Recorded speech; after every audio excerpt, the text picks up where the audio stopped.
This is a book made of ideas, images, and fragments of life that have still not found their way into one of my novels. I have put them together here in a continuous narrative. Sometimes it surprises me that I have not been able to fit into my fiction all the thoughts I've deemed worth exploring. Life's odd moments, the little everyday scenes I've wanted to share with others, and the words that issue from me with power and joy when there is an occasion of enchantment. Some fragments are autobiographical. Some I wrote very fast. Others were left to one side when my attention was elsewhere. I returned to them in much the same way that I return to old photographs, and though I rarely reread my novels, I enjoy rereading these essays. What I most like are the moments when they rise above the occasion, when they do more than just meet the requirements of the magazines and newspapers that commissioned them, saying more about my interests, my enthusiasms than I intended at the time. To describe such epiphanies, such curious moments when truth is somehow illuminated, Virginia Woolf once used the term moments of being. Between 1996 and 1999, I wrote weekly sketches for Öküz, Ox, a magazine devoted to politics and humour, and I illustrated them as I saw fit.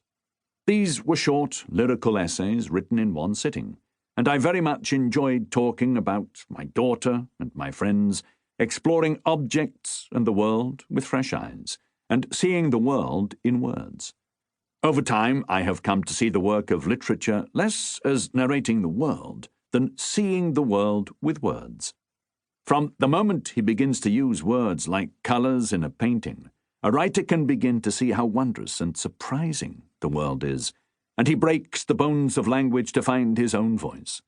For this, he needs paper, a pen, and the optimism of a child looking at the world for the first time. I gathered up these pieces to form a totally new book with an autobiographical centre.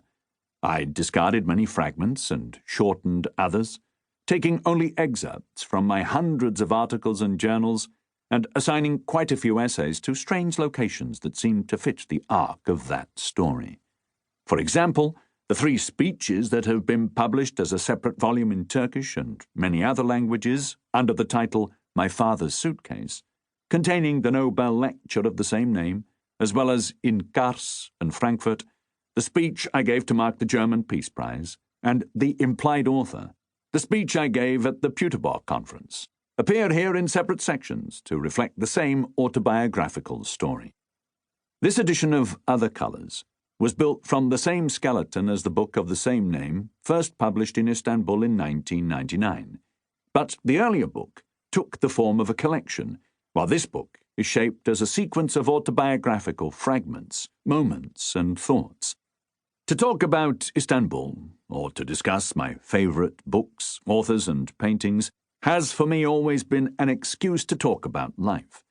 My New York pieces date from 1986, when I was visiting the city for the first time, and I wrote them to record the first impressions of a foreigner, with Turkish readers in mind.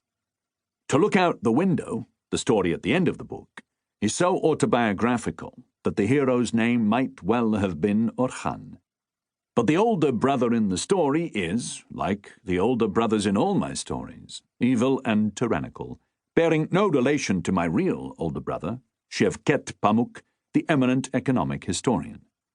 When I was putting together this book, I noticed with consternation that I had a special interest in and predisposition toward natural disasters, the earthquake, and social disasters, politics, and so I left out quite a few of my darker political writings.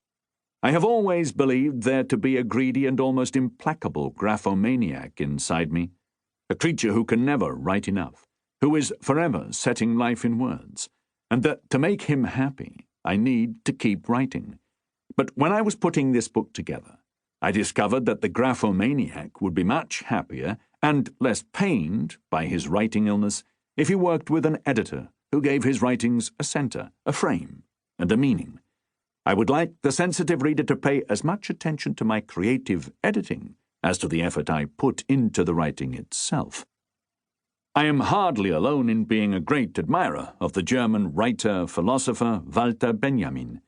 But to anger one friend who is too much in awe of him, she's an academic, of course, I sometimes ask, what is so great about this writer?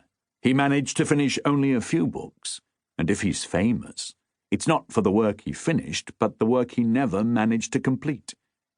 My friend replies that Benjamin's oeuvre is, like life itself, boundless and therefore fragmentary, and this was why so many literary critics tried so hard to give the pieces meaning, just as they did with life.